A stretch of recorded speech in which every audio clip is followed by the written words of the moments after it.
Tilgangur með gerð þessa myndbands er að sýna á lofti 2 leiðir sem lokað hefur verið með stjórnunar- og verndaráætlun Vatnajökulsþjóðgarðs. Skoðun þeirra sem að þessari mynd standa er að engin ástæða sé til að banna umferð allra þessar leiðir nema fyrir göngufólk.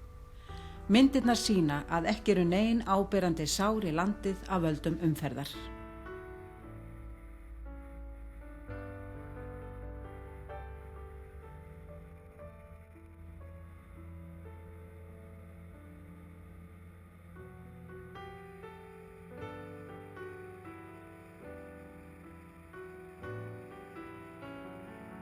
Upphaf leiðar norðan Dyngjufjalla er af Öskjuleið norðan Dreka og ummerki vegna mannaferða eru alltaf horfin að vori. Hér fer leiðin að sjást norðvestan Vikrafells. Leiðin liggur hér vikurorpin hraun í átt að Hengslisbrekku.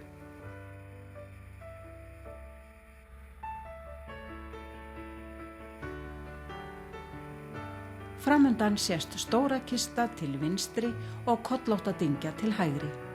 Á milli þeirra sést meðal annars Litla Kista. Hraunin eru frá ýmsum tíma og misgreiðfær yfirferðar. Sum þeirra vel greiðfær og önnur ófær. Í upphafi árið 1953 var mikið haft fyrir því að velja leiðina þannig að hún færi vel í landinu. Forystu gerð leiðarinnar hafði Jón Sigurgeirsson frá Helluvaði. Á þessum hluta leiðarinnar er fádæma fallegt útsýni til Herðubreiðar og Kollóttudyngju. Einnig leynist margt í hrauninu umhverfis leiðina sem er vel þess virði að staldra við og skoða betur. Má það nefna magnaða gígaröð í Bræðrafelli og Svartadyngja. Hér verður lesið ljóðið Ódáðahraun eftir Hjördísi Önnu Pétursdóttur. Áður en til lokunar leiðarinnar kom gat hún notið hennar eins og aðrir. Ódáðahraun svo óslétt og grátt, aldir var manns auga hulið. Þeir óttuðust þennan mikla mátt sem var mannlegum skilningi dulið. En þegar að opnuðust undur þín og alla þá fegurð við sáum, við una þinn teygum nú eins og vín og aldrei nóg af því fáum. Fæstum virðist við fyrstu sýn fallegt þig augum að líta. Við nánari kynni ég notið fékk þín og nú má þeim örlögum hlíta að þrá þína órofnu öræfa ró, ósnortna náttúru að skjalla og ást mína til sín þinn demantur dró, drottning íslenskra fjalla.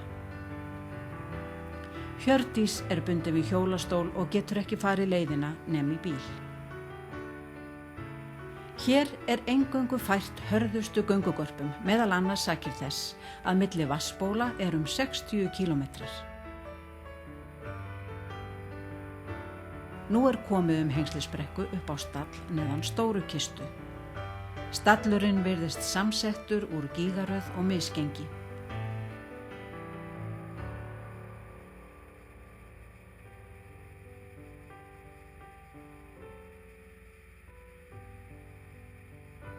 Þegar leiðin sveigir til norðurs koma Sellandafjall og Bláfjall í ljós yfir auðnum Ódáðahrauns.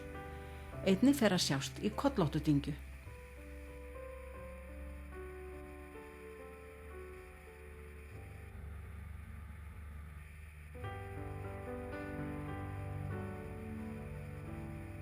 Hægra megin er einstæðingur að koma í ljós og Mývatnsfjöllin á bakvið hann. Til vinstri eru tindar sem eru meira og minna ónefndir.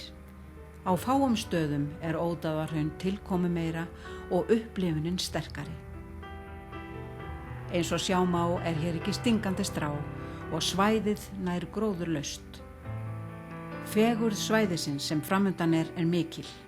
Þar eru margvíslegar hraunmyndanir, móbergshnúkar, gígar og hraundrýli. Hér eru fá þekkt örnefni sakir þess að umferð í fortíðinni var afar lítil eða jafnvel engin. Hér er auðvelt að eyða drjúgum tíma í að skoða umhverfið, ganga á hæðir, líta í gil, kanna hraundrýli og sérstæðar hraunsléttur upp í hlíðum hnúkanna.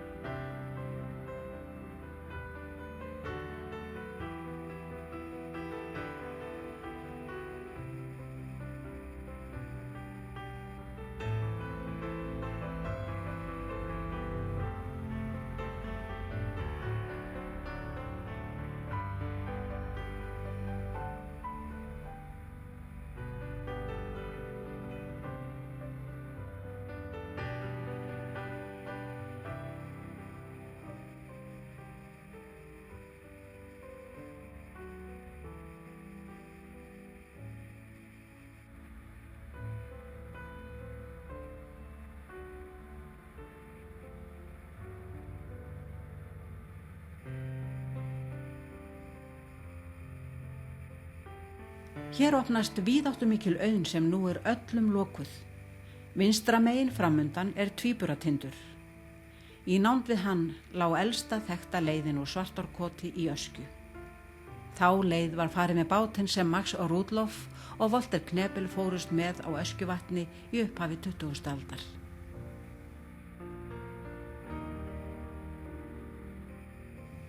Fljótlega kemur Svartagil sem er fagurt móbergsgil. Hér má sjá ummerki vatnagang sem brýst fram í vorleysingum.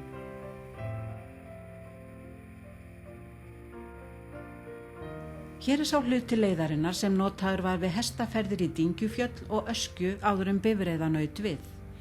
Fyrir 300 til 400 árum var þetta svæði allt meira og minna gróið.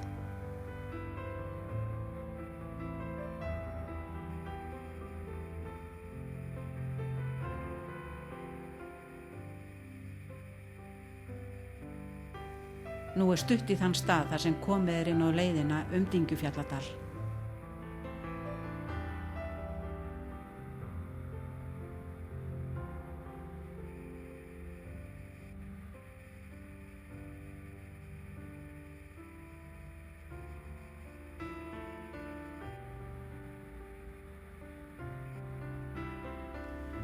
Leiðin skaðar augljóslega ekki landið en gerir spennandi ferðalag mögulegt. Nú er öllum meinað að fara þetta kyngimagnaða svæði. Hver er tilgangurinn með því? Loka fyrir almenningi áhugaverðri leið þegar eitt af markmiðum með stofnun Vatnajökulsþjóðgarðs er að auka aðgengi almennings að náttúru garðsins.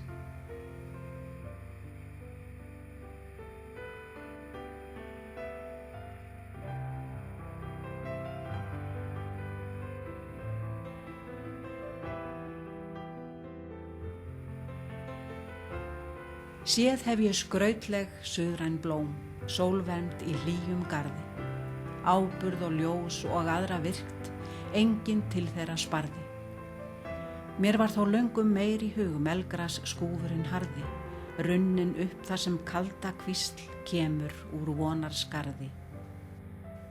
Þetta erindi er úr kvæðinu Áföngum eftir Jón Helgason. Vonarskarð hefst við Svarthöfða sem er á vinstri hönd og þar kemur Kaldakvísl fram úr skarðinu. Ofan við Svarthöfða sést í fjallið Deili. Þar sem Vonarskarð eru forn þjóðleið eru örnefni hér á hverjum hól.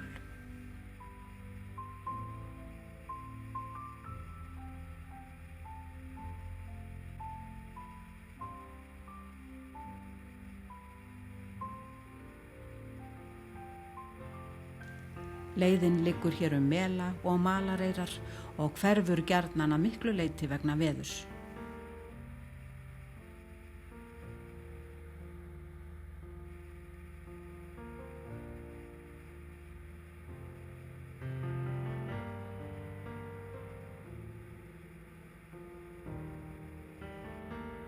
Nú sveigir leiðin í átt að Snapadal sem er jarðhitasvæði með fallegum hveramyndunum og heitum lækjum. Lengra til vinstri er fjallið Skrauti sem því miður sést ekki mynd.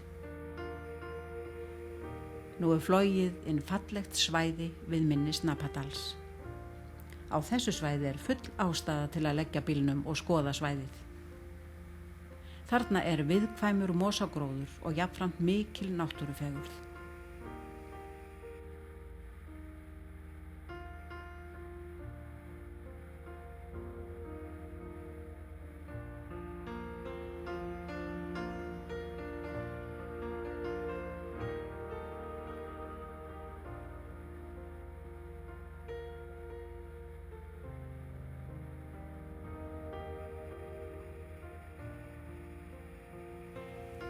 Nú er Deilir til vinstri.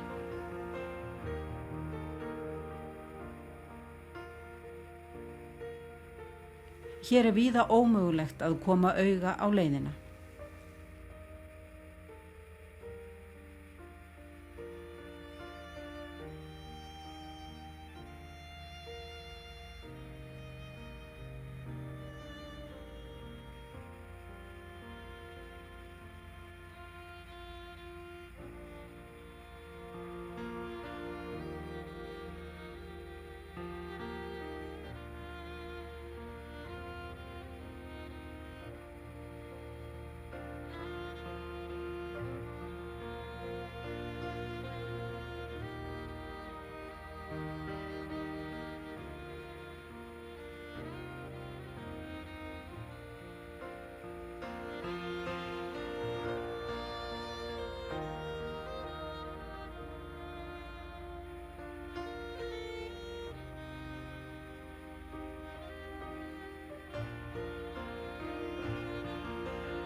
Nú blasir við stíflugarður sem Landsvirkjun lét ryðja upp 1970 í þeim tilgangi að veita vatni úr Skjálfandafljóti til Köldukvíslar. Náttúran ruddi þessum görðum að mestu burt strax næsta vor. Eina gagnið af garðinum er að leiðin liggur hann á kafla. Nú er stefnt á Gjóstuklif þar sem leiðin liggur upp úr Vonarskarði. Í baksýn er Valafell. Þegar upp á Gjóstu er komið endar leiðin sem lokað hefur verið. Þeir sem að þessu myndbandi standa telja enga ástæðu til að banna akstur Vonarskarð.